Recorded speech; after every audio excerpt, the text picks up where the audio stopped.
Kidlat News Updates. Mga balita ngayon, ex-PNP Chief Nicolas Torre hindi lumabag sa batas, posibleng bigyan ng ibang posisyon ayon kay DILG Secretary Remulla.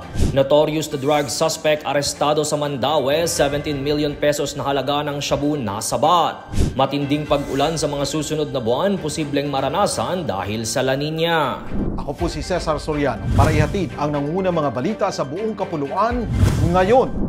Nilinaw ni Interior Secretary John Vic Remulla na hindi lumabag sa batas si dating Philippine National Police o PNP Chief Police General Nicolas Torre III kaya ito tinanggal 3 buwan mula nang maupo sa pwesto. Ayon sa kalihim, ang pagsibak kay Torre ay nakabatay sa desisyon ni Pangulong Ferdinand Marcos Jr. at nais lamang umano ng punong ehekutibo ng bagong direksyon sa PNP. Kinukonsidera umano ng presidente ang pagbibigay ng iba pang posisyon kay Torre dahil naniniwala pa rin ito sa kakayahan ng dating PNP chief. Bagamat hindi nagbigay ng detalye si Remulla sa kung anong posisyon ito, binigyang diin niya na maaaring makatulong ang anti-corruption skills ni Torre sa gitna ng investigasyon ng gobyerno sa maanomalyang flood control projects.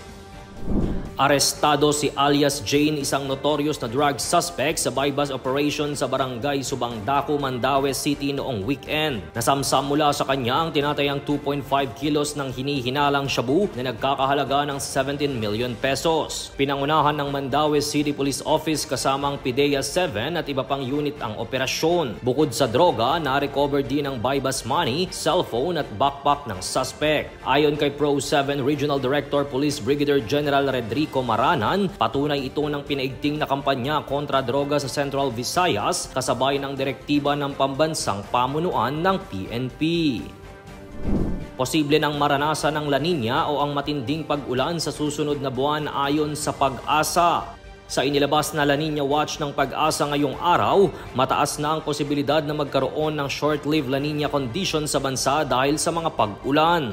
Maaaring maranasan umano ito mula September, October, November season hanggang October, November, December season.